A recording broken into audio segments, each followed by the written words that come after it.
Hello, everybody. I'm Emmy Award-winning journalist Steve Jefferson, and welcome to Meet the Artist 2021, number 33. We are excited to highlight some of this year's artists and authors and their works. Please join us as we glean some information about this year's artists.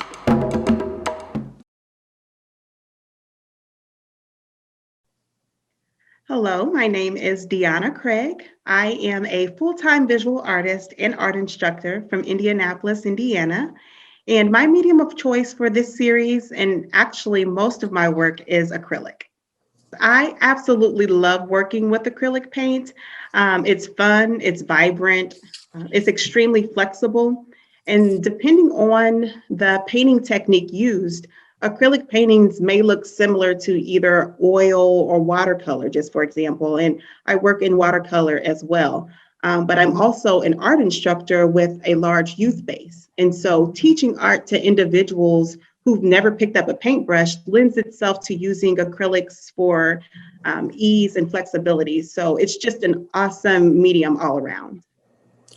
For 15 years, I journeyed through corporate America, graduated from DePaul University with a degree in communication and a degree in sociology. And I mean, I was making great money, but inside I was shriveling away.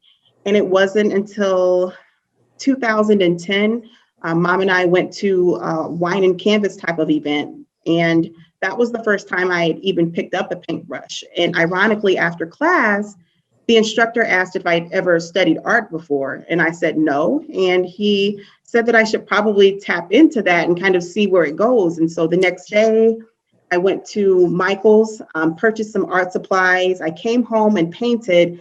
And I remember I posted my first work on Facebook, and about 10 people wanted to purchase that piece. And it completely blew my mind. And so after that, I just took classes and began exploring the creative side that I knew that I had all along, but did not know how it would manifest or how I would get to where I am now. In January of 2020, I kind of looked over my plans for the year. I had, gigs and live painting experiences, workshops, teaching, public speaking. I mean, that calendar was, let's just say I worked hard on filling that calendar. And then one by one, I mean, everything went away. And I am a full-time visual artist, which means that the calendar paid my mortgage. But God, I panicked. I'm sure most of us did, but I'm a painter. And I know that I am doing what I'm supposed to do.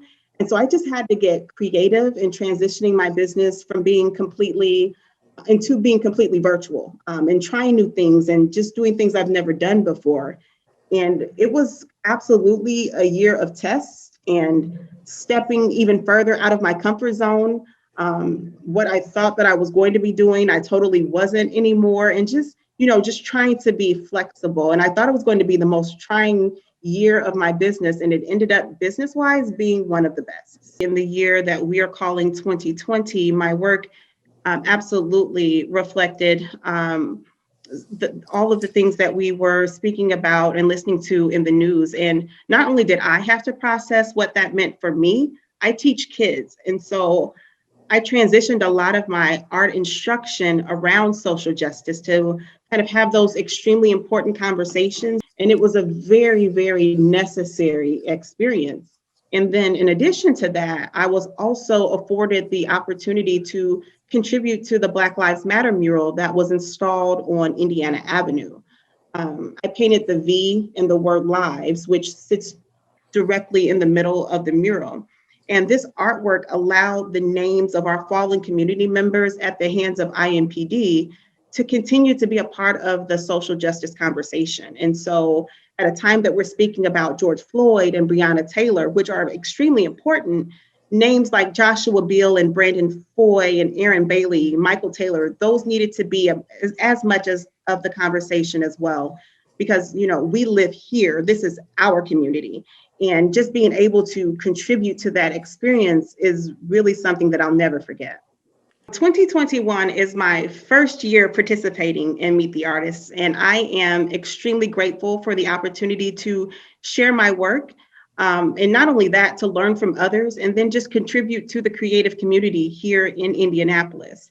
I am submitting 4 pieces to this exhibit, and it's going to follow the journey of a generation of women, 4 generations of women who are kind of passing along all of their knowledge to the next generation. It calls from a lot of the current events that have been happening, as well as a dream journal that I keep as well. I paint from a journal. I have very vivid dreams, and it allows me to kind of sketch or write down words or images that I see in my sleep, and then I expound on that when I am sitting in front of the canvas. And so the pieces that you will see will be very personal, and they will tell a story, and I'm hoping that it'll get to the why of where we are now.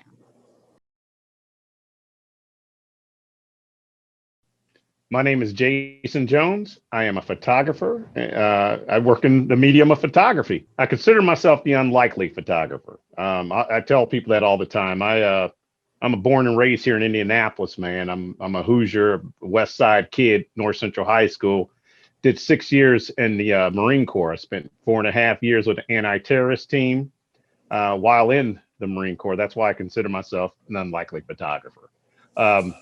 My love for photography started when I was overseas in Japan. I used to carry around little Canon point and shoot camera, rangefinder, and I started to get into photography back in the early 90s.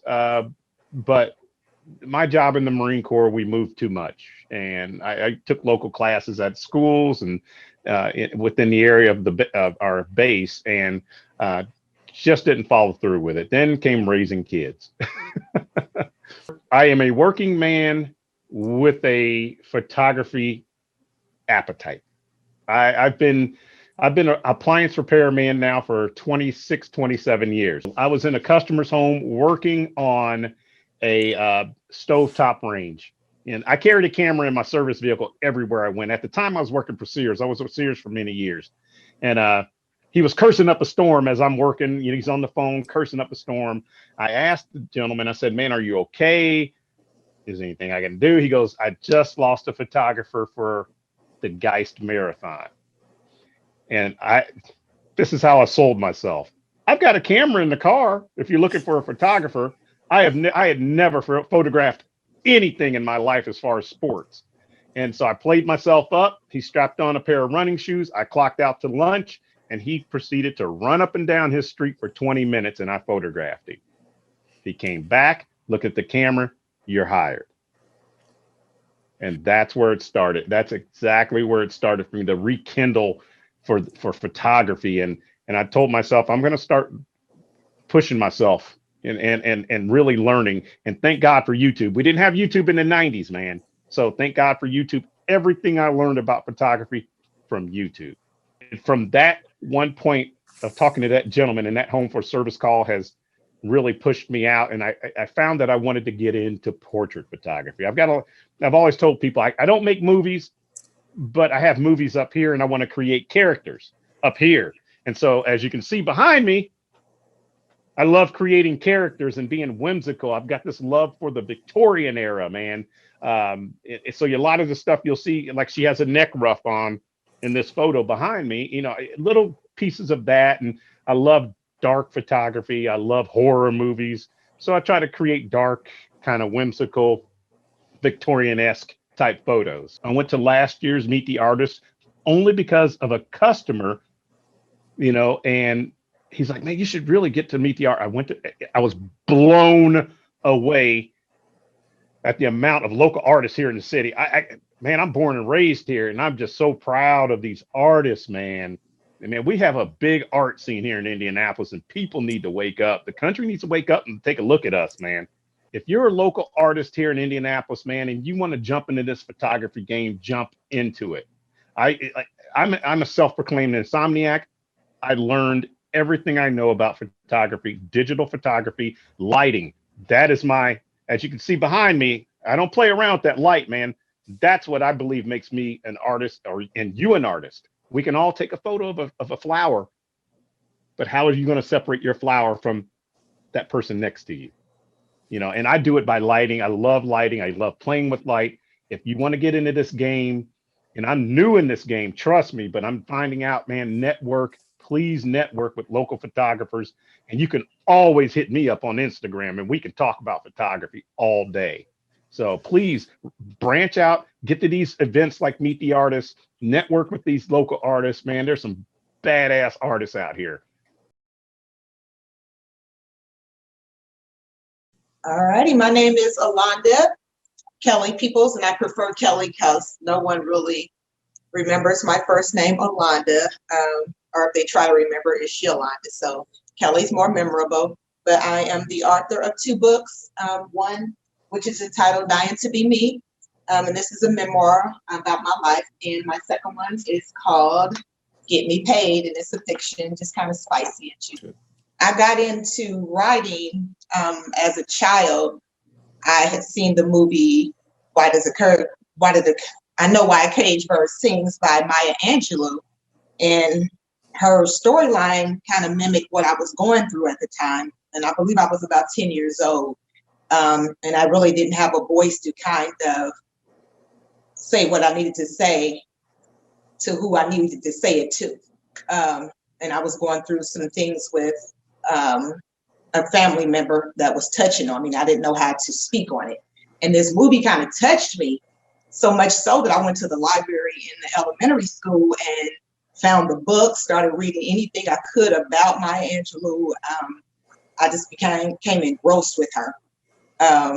So I started writing, but mine came out as in poetry, not in story form. I got into a writing contest that the Indianapolis Public Schools was hosting. And I believe my first one was at 11 or 12. And I was encouraged and urged by my language arts teacher and my music teacher because they had seen some of my writing, some of my poetry, and I won. Then the next year they did it again. So I was encouraged to enter a second time. And I believe I was like 12 or 13 at this time. So I entered again and I won again from my school. Nikki Giovanni, she was important to me also. I remember at the age of 13, she was speaking at an event hall. It was called St. Peter Claver at the time. And it was, I don't even remember in distance because like I said, I was 13 and really didn't pay attention back then. We as children would walk anywhere or catch the bus, but in my mind, it didn't seem far. So at 13, I walked to this event hall from my house because she was speaking and it was a free event. And I saw it in the newspaper. I would always read the newspaper after my mother would read the newspaper. So, and I would keep up with certain sections of the newspaper. And I knew that she was going to be there. And I walked because I wanted to hear her speak. And I knew at one point in my life, I wanted to become a writer. Like Maya Angelou is who helped me get out my story and made me realize I had this gift. But Nikki Giovanni is the one who made me realize I could take it further. The pandemic actually has given me a chance to sit still and given me a chance to get my thoughts together. And it's given me a chance to like realize that there's more in me to write because I did put it on pause for a minute after I released my second book. But yeah, I was able to just like sit still for about 6 months and do absolutely nothing because everything was shut down and my profession was shut down and my profession that paid my expenses, that was shut down. So it gave me time to sit down and reorganize in here and go back to my first love, which is writing. When people read my books, definitely my memoir, Dying to Be Me, when you read this book, you're gonna judge. I mean, as humans, that's kind of what we do. You're gonna judge who I am in this book, who you thought I was, who you think I am, but everybody is in here. Man, woman, and child, everybody is in this book. So please find yourself in here and then find the strength to overcome who you are in this book, like I did. And this book, it's just kind of for fun, but it's kind of Gracie. So just enjoy this one. But this one is the main one I want you to pay attention to. This is my real life story. I'm Gary G. I'm a mixed media artist. I primarily draw and create ceramics, but I do some acrylic and aerosol and ink paintings as well. This year, for the Meet the Artist 2021's All-Star Edition, I am bringing a new piece I've created, and it's called Game Over. It's a ceramic and mixed media piece, kind of like a floating mobile of a basketball player, so to speak. I'll have a case up on the fourth floor of the library, and I'll also have a collection of some of my smaller ceramic pieces as well in that case. So this will actually be my third installment of Meet the Artist. My very first time was in 2014, and I kind of had like a breakout piece. At the time, it was called Untitled, but in the long run, it became known as Changing Faces. And the way that I created that piece was no matter which side of the painting you turn it on, you would get a different painting or variation. And it was like 7 layers of images all compiled on top of each other. I did another Meet the Artist on the 30th anniversary. And the piece from that year that I felt like was my breakout piece was a piece called Free Fall.